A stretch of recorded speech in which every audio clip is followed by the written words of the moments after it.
Motels and out-of-the-way lodgings can seem like convenient stops during long journeys, but they often carry hidden dangers. With their isolated locations and transient guests, they can become havens for secrecy, crime, or worse. The anonymity of such places allows strange things to happen behind closed doors. Stories of disappearances, shady owners, or even more sinister happenings. Whether it's a creepy manager with too many questions or a past drenched in tragedy, staying in these places often means leaving yourself vulnerable. When you're far from home, surrounded by strangers, it's hard to know who or what you're really sharing the night with.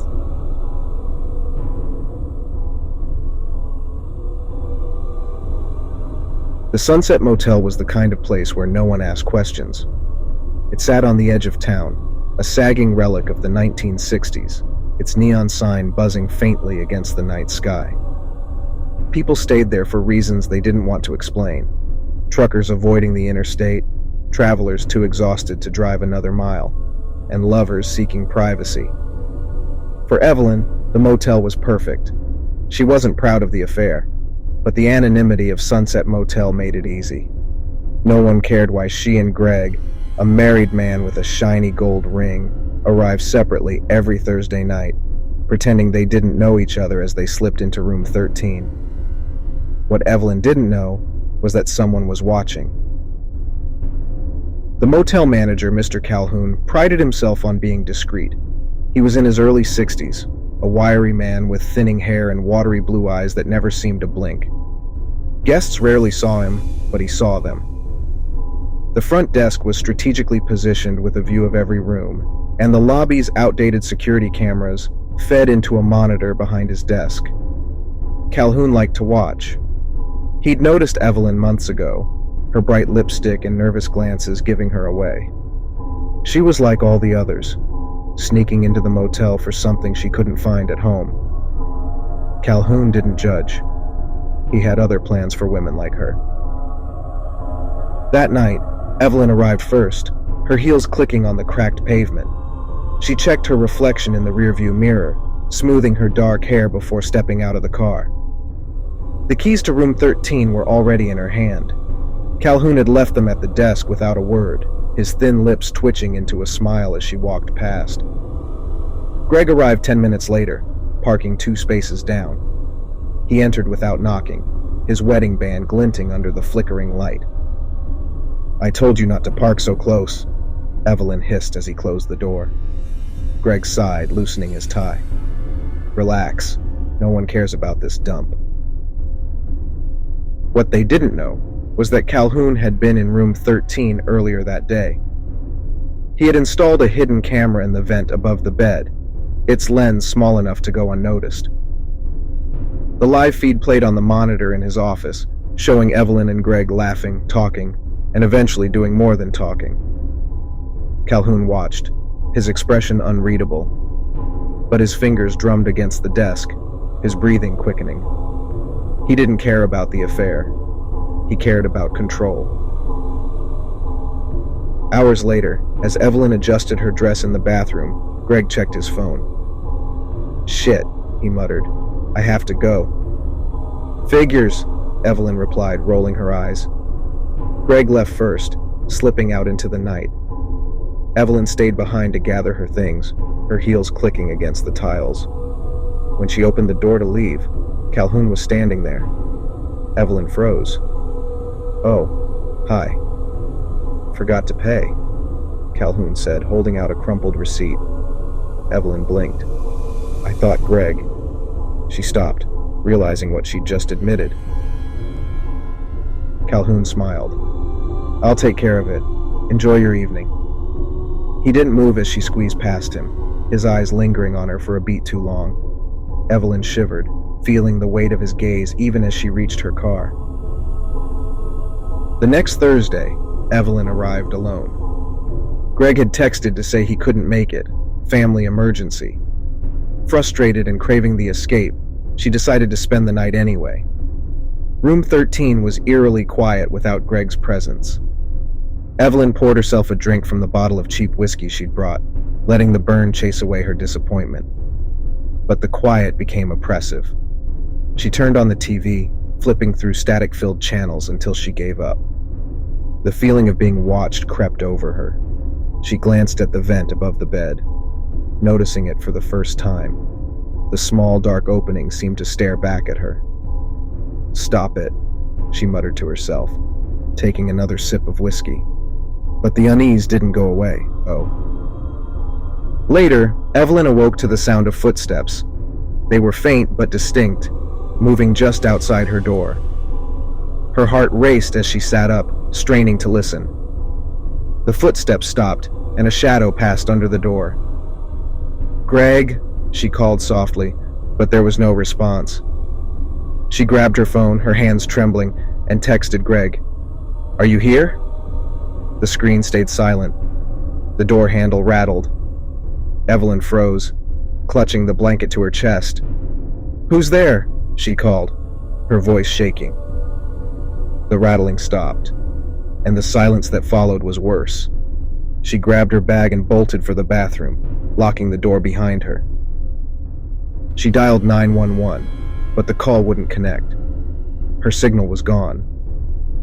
Panic surged as she heard the sound of a key in the door, followed by the slow creak of it opening. Evelyn covered her mouth, stifling a scream as heavy footsteps crossed the room. Through the crack under the bathroom door, she saw worn black boots and the hem of dark pants. Whoever it was, they weren't in a hurry. The boots moved toward the bed and stopped. Evelyn's breath hitched as she realized she had left her phone on the nightstand. The boots turned, and the footsteps approached the bathroom.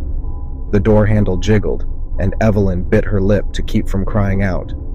The handle stopped moving, and the footsteps retreated. Minutes felt like hours before Evelyn heard the front door close. She waited, her pulse hammering, before unlocking the bathroom door and peering out. The room was empty. Her phone was gone. Her eyes darted to the vent above the bed. She climbed onto the mattress, grabbing a chair for balance. Squinting into the darkness, she saw it, a tiny red light blinking inside. Her blood turned cold. Evelyn fled to the lobby, her heels echoing in the empty hallway. She pounded on the office door, but there was no answer. The door creaked open under her touch, revealing a small, cluttered space lit by the glow of a single monitor. On the screen was a live feed of Room 13. Evelyn's stomach churned as she realized it was her, climbing onto the bed just moments ago. A faint rustling behind her made her whip around. Calhoun stood in the doorway, his watery blue eyes wide with something close to excitement. "You weren't supposed to see that," he said, his voice calm. "What the hell is wrong with you?" Evelyn demanded, backing away. Calhoun tilted his head, his smile returning. "You're not like the others. They always scream." Evelyn's breath caught. "Others?" Before she could react, Calhoun lunged. Evelyn grabbed a paperweight from the desk and swung it, catching him across the face. He stumbled, blood dripping from a gash on his temple, but his smile never wavered. "You're feisty," he said, his voice rasping. Evelyn ran, her heart pounding as she burst into the parking lot. The motel stretched endlessly before her, every door identical, every room a trap. Behind her, Calhoun's footsteps echoed, steady and unhurried. "You can't leave," he called. "Nobody ever leaves." Evelyn reached her car and fumbled with the keys, her hands shaking. The engine roared to life just as Calhoun emerged from the shadows, his face pale and furious. She floored the gas, the tires screeching as she sped away. When the police arrived hours later, they found the motel empty. Calhoun was gone, his office cleared out. But in the crawl space beneath Room 13, they uncovered the remains of at least 6 bodies. Evelyn never returned to Sunset Motel, but the memory haunted her for the rest of her life. In her nightmares, she could still see the blinking red light and the shadow of Calhoun's grin in the darkness.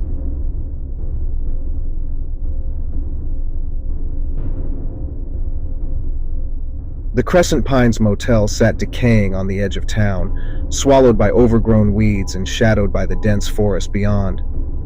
For decades, its peeling paint and shattered windows had stood as a silent warning to stay away.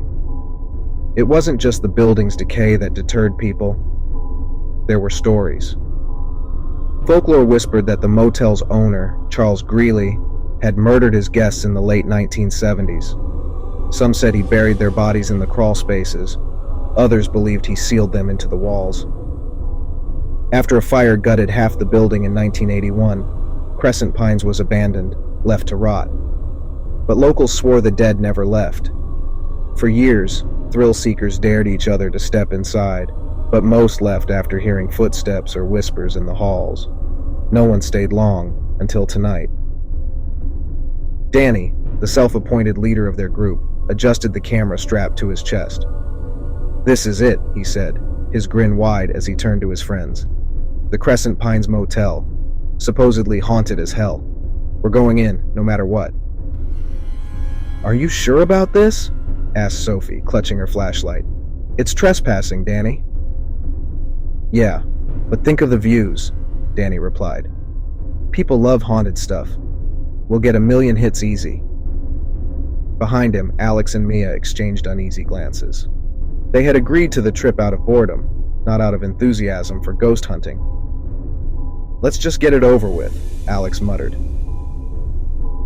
The motel loomed ahead, its sign hanging by a single rusted chain creaking in the wind. The air smelled of mildew and ash. Danny pushed open the front door, which groaned loudly on its hinges. "Welcome to the Crescent Pines," he announced into the camera. The lobby was a cavern of shadows, littered with broken furniture and shattered glass. The front desk, once polished and inviting, was now warped and water-stained. A tattered guest book lay open, its pages brittle with age. "This place is creepy as hell," Sophie whispered. "That's the point," Danny said, panning the camera toward a hallway. "Let's check out the rooms." The hallway stretched endlessly, its wallpaper curling in damp, yellowed strips. Their footsteps echoed unnaturally, the sound amplified in the stillness. Mia stopped abruptly, pointing at the floor. "Is that blood?" A dark stain, faded but unmistakable, spread across the carpet. Danny zoomed in with his camera. "Could just be rust, or..." He grinned. "The ghost of Charles Greeley's last victim." "Not funny," Sophie hissed. The group moved on, passing door after door, each one marked with graffiti or claw-like scratches. Danny opened one room, the door sticking before it creaked wide. Inside, the furniture was overturned, the bed's springs exposed. A mirror hung crookedly on the wall, its surface cracked into a web of jagged lines. "Creepy enough for you?" Danny asked the camera, his voice echoing. Alex froze. "Shh. Did you hear that?" Everyone stopped, straining to listen. From deeper in the motel came a faint sound, a rhythmic tapping. The group exchanged uneasy glances. "Probably just the wind," Danny said, though his voice lacked its usual bravado. They moved further down the hall, the tapping growing louder. It led them to a room at the very end, its door slightly ajar. "This is it," Danny said, pushing it open with exaggerated care. The room was different from the others. It was pristine, untouched by time or decay. The bed was neatly made, the furniture arranged as if expecting a guest. A faint smell of smoke lingered in the air. "This isn't right," Sophie said, her voice trembling. On the desk lay a stack of old Polaroid photos. "Check this out," Danny said, picking them up. Each photo was of a guest. Smiling families, young couples, travelers passing through. But as Danny flipped through the stack, the images became darker. The people's faces turned to expressions of terror, their eyes wide and mouths open in silent screams. "What the hell?" Mia whispered. The last photo made Sophie gasp. It showed the group standing in the room, the terror etched on their faces identical to the others. A loud crash from the hallway shattered the silence. "Run!" Alex yelled, bolting toward the door. The group sprinted back down the hall, the tapping now a deafening thud that seemed to chase them. Doors slammed shut on either side, the air filling with the sound of heavy, rasping breaths. "What's happening?" Mia screamed, her flashlight flickering wildly. They burst into the lobby, but the front door was gone. In its place was a solid wall, the wood warped and charred. "No, no, no," Danny muttered, pounding on the wall. "It's changing," Sophie said, her voice barely above a whisper. The room grew darker, the shadows twisting unnaturally. A low growl rumbled from the hallway. "Who's there?" Danny shouted, spinning the camera toward the sound. A figure emerged from the darkness. It was tall, its face obscured by a wide-brimmed hat, and its clothes were charred and smoking. "Charles Greeley," Sophie whispered, backing away. The figure stepped closer, its movements jerky, as if held together by invisible strings. Its head tilted unnaturally, revealing hollow eye sockets that burned with faint embers. "You shouldn't have come here," the figure rasped, its voice layered with whispers. The group scattered, each running in a different direction. Danny sprinted down a side hallway, his camera still recording. He turned a corner and skidded to a halt. The figure was already there, waiting for him. "You wanted to see," it said, its voice filling the hall. Danny screamed as the figure lunged, the camera clattering to the ground. Sophie and Alex huddled in a supply closet, their breaths ragged. "We have to get out," Alex said. "There's no way out," Sophie whispered. "It's a trap." The door creaked open, and the figure's shadow filled the space. "Guess never leave," it said, reaching for them. The next morning, Crescent Pine stood silent and still, as if nothing had happened. In the room at the end of the hall, the stack of Polaroids had grown by 4. The final image showed Danny, Sophie, Alex, and Mia, their faces frozen in terror, forever part of the motel's dark history.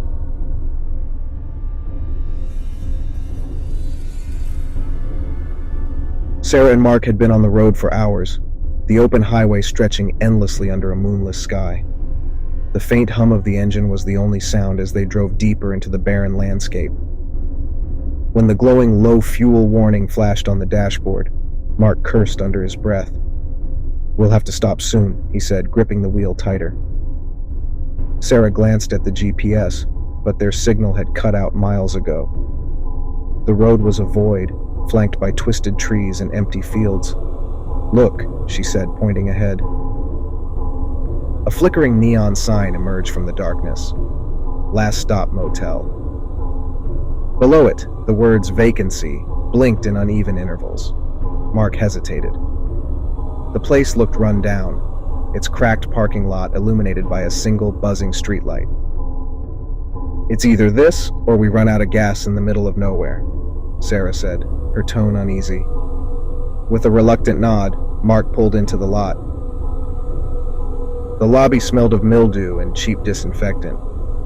A lone receptionist sat behind the counter, a middle-aged man with sunken eyes and a thin smile. "Room for the night?" he asked, his voice a rasp. "Yeah," Mark replied. The man slid a key across the counter, room number 7 engraved on the tag. "No breakfast, checkouts at sunrise." Mark handed over cash, noticing the man's hands were trembling slightly. As they turned to leave, the man called out, "Stay in your room. Don't wander." Sarah froze. "Excuse me?" The man's smile tightened. "Just a rule we have. For your safety." Their room was no better than the lobby. The wallpaper peeled in long strips, revealing water-stained plaster beneath. The bed sagged in the middle, and the single overhead light flickered intermittently. "This is charming," Sarah muttered, tossing her bag onto the chair. Mark tried to laugh, but the unease in the pit of his stomach grew. "I'll go check the car," he said, stepping outside. The parking lot was eerily quiet. A chill hung in the air, and Mark couldn't shake the feeling of being watched. He glanced toward the office and saw the receptionist staring at him through the window, unmoving. Inside the room, Sarah unpacked her toiletries when she heard it, a faint scraping sound. "Mark!" she called, but there was no response. The noise came again, louder this time, like nails dragging across wood. She turned toward the closet. The door was ajar, a sliver of darkness visible inside. "Mark, quit messing around," she said, her voice unsteady. When she approached, the door creaked open on its own. The closet was empty except for a single wire hanger swaying gently. She exhaled sharply, laughing at herself. "Get a grip, Sarah." Mark returned, shutting the door behind him. "Anything weird out there?" Sarah asked, trying to sound casual. "Just the whole vibe of this place," Mark said. "Let's get some sleep and get out of here early." They climbed into bed, the sheets rough and smelling faintly of bleach. The room settled into silence, but neither of them could sleep. Around 2 a.m., a loud thud jolted them both upright. "What was that?" Sarah whispered. Mark grabbed his phone, using the flashlight to scan the room. Another thud echoed, this time from the wall near the bed. "It's probably the pipes," Mark said, though his voice lacked conviction. Sarah pointed toward the door. "Look." A shadow moved under the crack of the door, stopping just outside. Mark stepped forward. "Hello? Someone there?" No answer. "Just ignore it," Sarah urged, gripping his arm. But the doorknob began to rattle. Mark grabbed a chair and wedged it under the doorknob, his heart pounding. "That's it," he said. "We're leaving." As he grabbed their bags, the sound of footsteps filled the hallway outside, slow, deliberate, and heavy. Sarah pressed her ear to the door. The footsteps stopped abruptly. Then came the whispering. Dozens of overlapping voices murmured in unison, the words unintelligible but filled with malice. Mark yanked the chair away, throwing the door open. The hallway was empty. They hurried to the car, the receptionist nowhere in sight. The motel's neon sign flickered above them, casting strange shadows on the lot. Mark turned the key in the ignition. The engine sputtered but wouldn't start. "Come on!" he yelled, slamming the steering wheel. Sarah's breath hitched. "Mark, look!" In the rearview mirror, figures emerged from the motel. They were pale, their faces blank and featureless. They moved with jerky, unnatural motions, their heads tilting at impossible angles. "Go!" Sarah screamed. Mark tried the ignition again, and the car roared to life. He slammed the gas, peeling out of the lot. The road stretched endlessly before them, the headlights cutting through the darkness. Sarah kept glancing behind, but the figures were gone. "That was insane," Mark said, his knuckles white on the wheel. "What the hell were those things?" Sarah shook her head, unable to answer. The car's headlights flickered, and Mark cursed under his breath. Suddenly the engine died, and the car coasted to a stop. "You've got to be kidding me," Mark muttered, pounding the dashboard. They sat in silence, the night pressing in around them. Then, in the distance, they saw it. A flickering neon sign. Last Stop Motel. "No," Sarah whispered, shaking her head. "We left." "We drove away." Mark stared in disbelief. The motel stood before them, identical to the one they had just fled. "We're not going back there," he said, gripping the wheel. But as he turned to Sarah, his breath caught. Her face was pale, her eyes wide and unblinking. "Sarah." She smiled, but it wasn't her smile. It was too wide, too unnatural. "You shouldn't have left," she said, her voice overlapping with dozens of others. Mark scrambled out of the car, but the motel loomed closer with every step. the whispers rising to a deafening roar. As the shadows closed in, he realized he'd never left the motel at all.